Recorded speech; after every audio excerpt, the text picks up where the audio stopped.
What's going on, guys?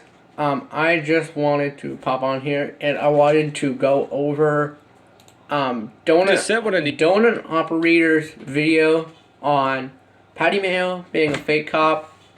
I'm probably gonna watch a few more, including Jeremy DeWitt ones. So let's turn the camera on and let's get into it. Alright, so sorry about the weird camera angle, but we're just gonna go ahead and we're gonna get started with this video, with the first video. Hello everyone, welcome to, I guess you could say, Spoiled Mayo Episode 2. So why did this one take so long? I can tell you that it's not because Patty Mayo threatened me with legal action, saying that I was putting his team in danger. I really just said what I needed to say. I think I proved my point, and he said, hey, you made a lot of false assumptions and said a bunch of stuff that was wrong. And I said, Patty, tell me what I said wrong and I will absolutely correct myself. And he just never said anything to me again. So Patty, if you're watching this and I make any false statements, just let me know and I'll make a whole new video correcting myself. With that being said, I don't not like Patty. I respect his hustle, honestly. He's gotten like 3 million subs in the past year, and the pineapple guy thing was funny. It was really funny. Don't tase me, that shit stings. My safe word is pineapple juice. I mean, that alone got like 1 billion views on Facebook and really skyrocketed his channel. Yes, I agree with that. My safe word is pineapple juice. I definitely, totally agree with that. To 4 point something million subs. When I made Spoiled Mayo episode 1, he only... Hold up, I'm gonna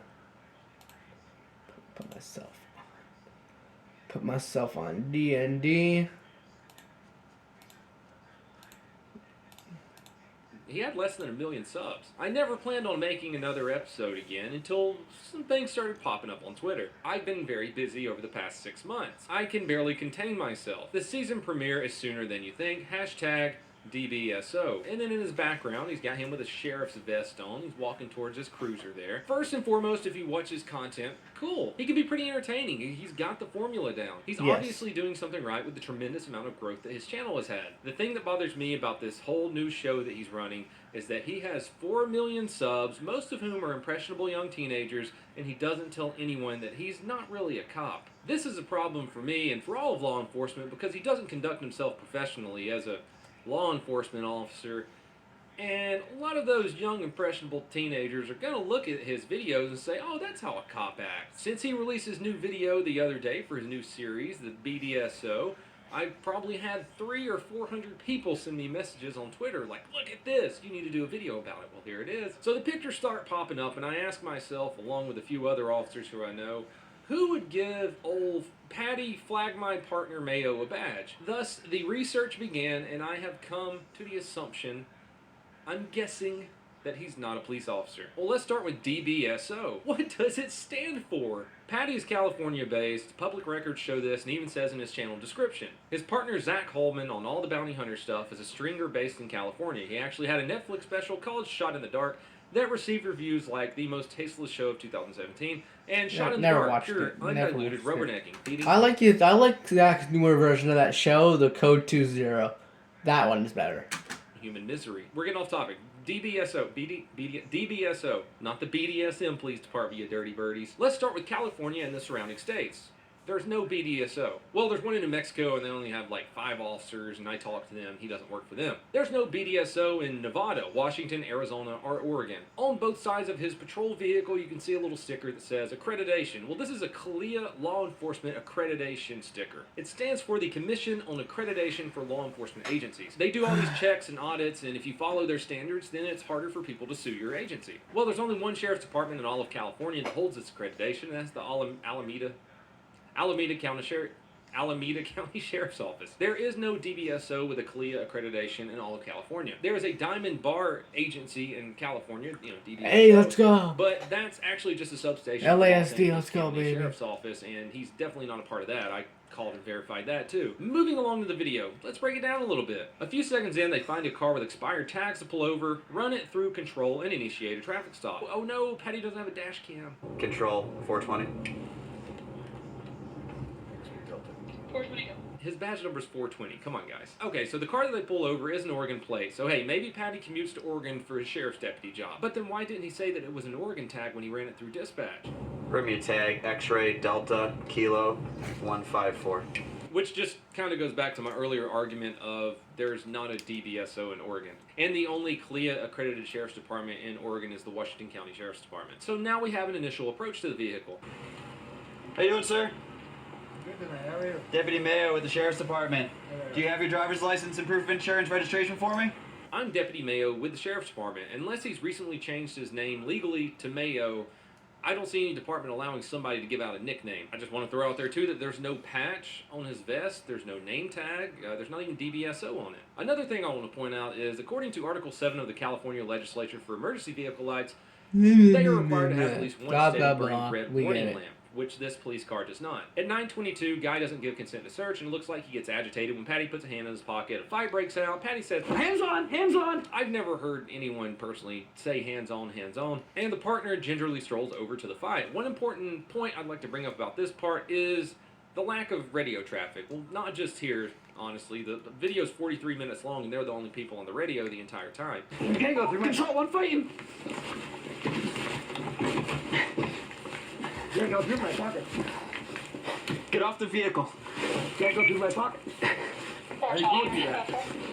He's fighting someone, and his voice is a little different, and he says, "I'm fighting," over the radio. You don't hear anyone else respond. If an officer hears another officer fighting, especially coming over the radio and saying, "I'm fighting," then you're gonna get some response. You're probably gonna hear something along the lines of, "Control 69 en route to 420, code 3. Somebody's going to radio that they're coming to help you, so you know that's coming. So they gently set Billy on the ground. Teresa starts acting a fool too. They gently set her on the ground. Teresa and Billy are arrested for resisting arrest, and they're placed into the back of his patrol car. They're put in the cage. By the way, while we're talking about it, I can't find Teresa or Billy in any arrest database. So Patty places them in the back of the patrol car, and then he argues with them for a while. Because they're all paid actors. With people you're arresting like that, and you definitely don't say things like this. I will choke you out with your sweatshirt if you don't stop. Smarten up! No, you're going. Smarten the fuck up! Before I start slamming shit on you. I will show you my fucking taser. You pull away from me again, but y'all being dumbasses, and I'm not buying any of it. That's why your car's getting towed tonight. It's just asshole tax. Next time you get pulled over by the police, don't act like a dickhead, right? Honestly, I'm not going to analyze the entire video. We're not going to sit here and do this because it's really a big waste of time for me. I saw the whole video. I just wanted to point out some of the bigger things I noticed. By the way, spoiler here, backup never shows up. Another thing that I kind of want to point out is that he's still releasing bounty hunter videos. I don't know of any agency in this country that would allow someone to moonlight as a bounty hunter while they are fully employed as a sheriff's deputy. There is so much conflict of interest and liability there. Something else that's kind of bothering me is that Patty would definitely be a rookie police officer at this point, but he's driving around in an unmarked vehicle. They're allowing him to have a camera crew with him, and he's telling his partner what to do. Search her. I ain't got shit. Search her shoes. Sit her up. Want to stand her up, put her in the car?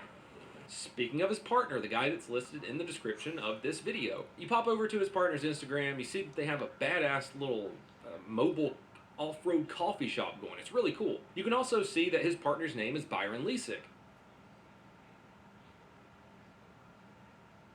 which sounded kind of familiar to me, and if you look in the description of the video, you can also see Patty shouting out a Jared. Jared's last name is Lesick.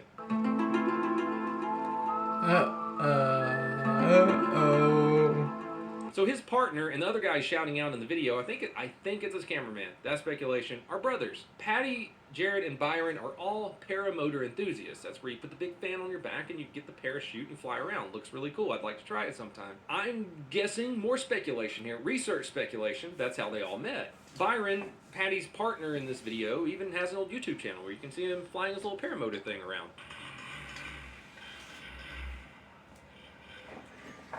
While searching around on Google using Patty's name and paramotor, I happened to come across an article from 2012 in Massachusetts where a guy named Patrick Tarmy was arrested for disorderly conduct because he was flying around a paramotor on 9/11, and it freaked a bunch of people out. Paramotors weren't very big in 2012 apparently, and so people saw this paramotor, this guy on the paramotor flying around above them on 9/11, and they got a little worried, and they called the police. The charges against Patrick Tarmy ended up being dismissed after he paid a $50 fine. Doing a little bit more research, incidents like being named some skip past my most point, of this. after they were involved, just be a weird coincidence. Took Patty's video, and then both, it's self-opinion. Alright. Patty or anything. I mean, he's got. Alright, next video. What real cops think of Patty Mayo? That's in 7 minutes. There were a few people that were offended by something I said in my last video, so I wanted to take the opportunity to apologize. I'm sorry. Sorry that you're so easily triggered. You don't have a sense of humor, you pricks.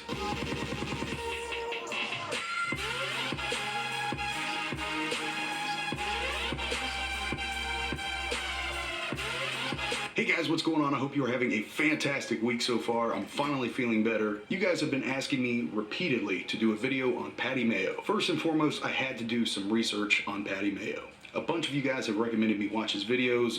I watched a couple episodes. It was a while ago now, and I wasn't interested. So in order to do this video, I had to watch a couple of his videos, but the first and foremost biggest thing I want to tell you guys is Donut Operator did a fantastic, put a link to his video to do his research. First and most importantly, I have to give Patty Mayo credit. He knows how to market his YouTube channel, and it has exploded exponentially. Whatever he's doing is working for him, and that is fantastic. And from the few episodes that I've seen, the camera work is really good, the editing is good, and overall it seems interesting. It's entertaining. That's about where my interest stops, and I personally don't watch him. If you're a teenager and you're like wanting to be a cop when you're older, I can see where his videos would be motivational. But one thing I want to keep in mind and remind you guys is that what his show depicts is not real law enforcement. There's two things that concern me with Patty Mayo. Number one is, of course, the fact that Patty Mayo is not a police officer. The second thing that concerns me is how he presents himself in front of the public. Not just the people around him, but obviously millions of people on YouTube. The way he unprofessionally screams at people that he's supposedly locking up or taking to jail is not something any officer should be doing. That breaks just about every moral in our handbook. In real life, if I was to start screaming at people through the back of my window and calling them assholes, I would probably have a write-up waiting for me. I think we call that conduct unbecoming of an officer. And I'll be the first to admit, guys, there have been times where I have lost my cool. I have called people dumbass. I've called people other names in frustration. But I don't stand there in front of a camera crew or a group of people and scream at somebody through the back of my window either. Even without the camera crew and the group of people, I don't scream at people in my car. But the few times I've done it, there's a time and a place for that. And it's not when somebody's handcuffed in the back of your car. Another thing I want to point out, and the fact that I just made that statement might seem hypocritical because I have very crude humor on my channel. I get that. Of all the cop channels on YouTube, by far, mine and probably Donut Operators are the least politically correct. So sometimes that can be misconstrued as unprofessional. But my channel is here for education and entertainment. Part of entertainment is connecting with your audience. Connecting with your audience sometimes means crude humor. But I am not claiming to be anything I'm not. I really am a police officer.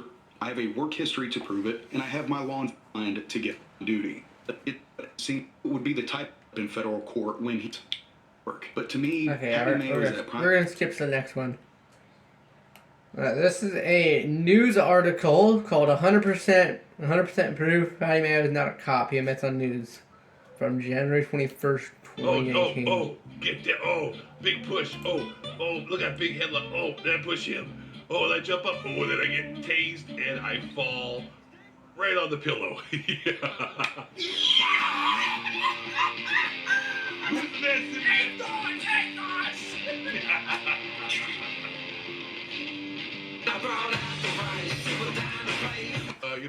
have an IQ above 50, I guess I assumed that people knew that Patty Mayo was a fake cop and a fake bounty hunter. It was like a TV show. I mean, just look at those eyes. No one with eyes that big I agree. could be a cop. Apparently not. People were under the perception that Patty Mayo was in fact a real sheriff and a real cop and was a real bounty hunter and was doing all these, this is like real life cops. It was amazing. Now, for those of you who don't know who Patty Mayo is, so Patty Mayo here, the sheriff, fake cop, fake deputy bounty hunter, whatever you want to call him, he's just a TV. Oh, the old YouTube. We'll get that here shortly in a second. But he's got 4,800,417 subscribers to his TV show. And he's got such videos. Brother gets tased over his sister's lives. Shootout with Sovereign Citizen. My partner and I versus 11 zombies. People. Sorry, my bad. He hit his girlfriend, and I lost my patience because I came in. And then, you know what, guys? Suspect nails the door shut. So I break it down. Ooh, yeah, on the next amazing episode of Patty Mayo, fake police officer. Ooh, yeah. You better believe it. Dig it. So, the video evidence and the footage I found was from this Oregon TV station. Someone sent to me in Twitter 100% fake admits it on live news in Oregon. Let's watch the damning evidence and testimonial from Patty Mayo, the most beautiful eyes in the law enforcement industry. Max Goldwasser is here to explain what's going on there. Max? I believe the Dutchbury Sheriff's Office, or DBSO, is completely made up. It's all for a Central Oregon Man's law enforcement show on YouTube. Control 10X, Sam, code 20. The YouTube account is called Patty Mayo, and it has 4.7 million subscribers. The show follows around the DBSO as they catch criminals. The people you see are all paid actors, but it's meant to look like reality television. There's no disclaimer that says it's fictional, and there are no film credits. Under each video, the description does say it's not intended for training, education, or other purposes. But with the sheriff's vest and badge, won't people think they're real law enforcement? Someone will say, oh, hey, thanks for your service. And we say, oh, no, we're here for production. We're not sheriff's officers. The intent is to create a production. It's not to commit a crime. And so that's why before we even purchased the cars for the show or any equipment, we sat down with the police department. We said, this is what we'd like to do. What do you think? To try and avoid any confusion, people on the production team wear these bright yellow vests that say film crew. And if anyone happens to be walking by during a shoot, there is a dedicated member of the crew to go tell that person exactly what's going on. Sergeant Bailey said Mayo wants to have a good relationship with the Central Oregon law enforcement to avoid any problems. He's been very good about calling in to dispatch and communicating with law enforcement on the date and time that he is going to be making a video and letting us know where and when he is doing these videos so that we don't have a situation where we have a real cop showing up at a fake law enforcement scenario, just so there's no misunderstandings, because we don't want anyone to get hurt. So I guess that is probably definitive with that. Alright, yeah, we're not gonna watch that guy. I don't like that guy. Alright, this is a 42-minute long interview with Mike the Cop. Shout out to Mike the Cop. I don't know why I'm not subscribed to him. I should be subscribed to him. I'm not. But shout out to him. But we're gonna watch his interview with Patty Mayo right now. Giddy up. Love him. Hate him. Patty Mayo. Unbelievable. I'm actually pretty stoked that you were willing to have this conversation, man. So thanks for showing up. Yeah, absolutely, brother. I'd love to talk about the show. It's crazy. 4.9. You're closing in on 5 million subs. No, we crossed it. We crossed it this morning. It's oh, really? If I pull up my social blade, I think we were at 5. Where are we at? Well, that's YouTube for you. Yeah, yeah, 5 million. Oh, well, yeah. If I click in, yep. If I click in, then yeah, it shows that. Well, congrats, dude. Wow. Wait, when was this video made? This video was made 4 years ago. So he gained like 6,000 subscribers in 4 years. Yeah, wow. Super excited. Or 6 million subscribers. Is Sorry. there a 5 million sub button? Is that a thing? Is it like adamantium or something? Or what do they send? No, I think Susan Wojcicki is supposed to come to my house and deliver me dinner. I think that's the deal. She makes dinner for you at 5 mil. So I'm excited for her to come over tonight. Maybe she likes you better than she likes me, because I don't think she likes me too much. Why not? I don't know. Like when I crossed 100,000, like I'm at like 319,000 or something like that now, and I just got my silver play button. Like oh yeah, it takes a while. Yeah, it took me 6 months to get my million. Yeah, they denied me, like straight up. Like I was at like 200 and some thousand, and I sent an email, and I'm like, hey, do you send these things or what? How does that work? They're like, we reviewed your channel and you're not getting one. And I'm like, ouch. I'm like, oh, that hurt. All right. So, no dinner then, I guess, for me. But yeah, congrats, man. That's pretty cool. Thanks. Like, I remember first getting exposed to you. I don't think anybody like recommended you or anything like that. It was just like one of those things where probably because I'm doing all the the law enforcement type stuff on YouTube, that is just a suggested video, and it was like back from bounty hunting stuff. Yeah. So I saw this, like I don't remember what it was specifically, but it was like a crazy situation, of course, right? So like crazy situation. I'm like, man, that's nuts. And then it was like the next. Alright, so if you guys know, I have my behind the vest series coming soon. Do you guys think I should bring Patty Mayo on? on the show? What do you guys think? Do you guys think I should bring Patty Mayo onto the Behind the Vest? Maybe even bring Mike the Cop? Maybe bring Donut Operator? I don't know. We'll see. Next video that came out was also like another crazy situation, and I'm like, shit, this guy's in the thick of it here with this documenting stuff. And then the third one came out, and I'm like, wait a second, what the hell's going on? Well, as we like to say in Dutchbury, it's a hotbed of activity. So I was like, oh, okay, I think I get it. It's cool, but it was. I've always from the beginning of being exposed to you, have always just thought exactly what it was. I'm like, oh, this is like quality entertainment, for Thank you. What this world. So I loved it, and then like I started getting all kinds of emails about like, oh, what do you think about Patty Mayo? And I was always like, oh no, it's cool bounty hunting stuff. They're like, no, he's working for a sheriff department now. I'm like, oh really? And I'm like, I go back and I'm like, huh? And I like watched the first couple episodes. I'm like, oh no, this is like the same sort of like concept, but in the police world. I'm like, this is genius. And then I was like, God, I hate Patty Mayo. He really thought of something I should have done years ago. So yeah, so like, what was? I have probably a ton of questions, but and I don't want to like certainly monopolize the conversation. I want to give you all the space in the world to talk. So like, talk about even before the current show with the sheriff angle. Talk about YouTube in general, social media in general. Like, where did you get your start, and like what was the motivation behind that, and where did it all get going? The motivation to get on YouTube really was, I've always been into media editing. I worked in infomercials with my dad for a long time. He had an infomercial company. And it's just something I thought I'd be good at. I saw a lot of people on YouTube starting to make money, and I was like, wow, that's something that I could do. And it was back when like Roman Atwood was getting really big. And I looked at these kids and I'm like, I can edit at least to that quality and film to at least that quality. So let me just throw something out there and see if it works. And I did it, and I just fell in love with YouTube and creating and putting stuff out there and seeing what people thought about it. Yeah.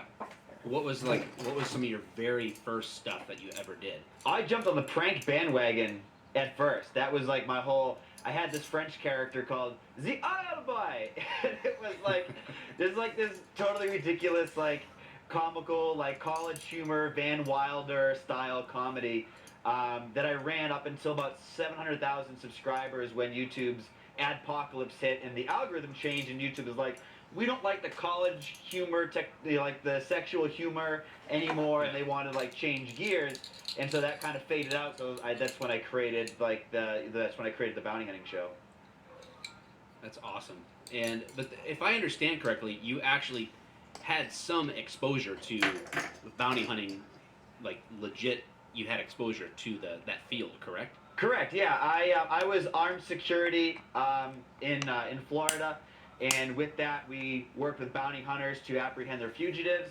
I also did, I think, only one apprehension in New Hampshire.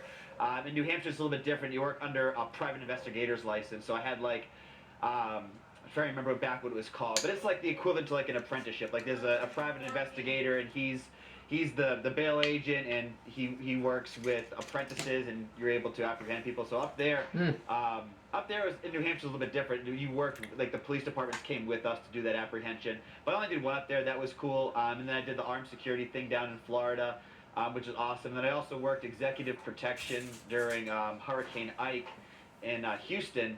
I hope I got that name right. Back in 2009. I got you. Yeah, I did. I think I've ever publicly said this, but I actually met a bounty hunter in Detroit.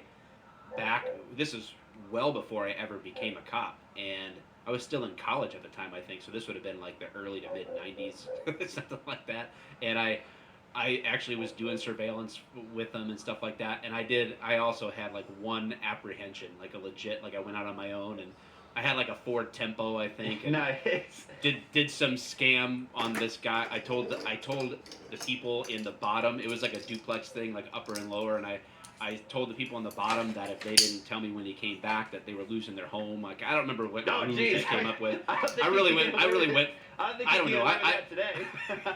I went for it, man. Like I don't know what And sure as shit, I was like so surprised. My phone's ringing, you know, like, and they're like, yeah, he's here, he's upstairs. And I came and just like, hey, scooped him right up. And then I was like thinking, driving him to the office, like to meet like the guy that was actually like the main bail enforcement dude. And I was like, man, this was like really dumb and dangerous. Like, what am I doing? Like, I'm driving this dude in my Ford Tempo in the front seat and like handcuffs. What's going on? Yeah, So, bounty hunting is like real bounty hunting is like inherently boring and just like not as exciting as everyone thinks it is. Yeah. Well, I think the same's true for most policing. It's Yeah. mostly boring. Oh yeah, no. So if my show is real, I'd like single-handedly be like the most like have the most use of forces out of any officer anywhere. I think the DOJ would be very concerned. Yeah, I should put that up there. I So don't know. what made I'll you do that shift for another from video. the bounty hunting to the police side of things? I was kind of sick of just going to houses and like having the same scenario over and over. Like, There we go. show up, find a guy, arrest them, and it's like the same storyline. So I wanted to have like some ability for the production crew to Hold up, y'all. I'll be right create- back.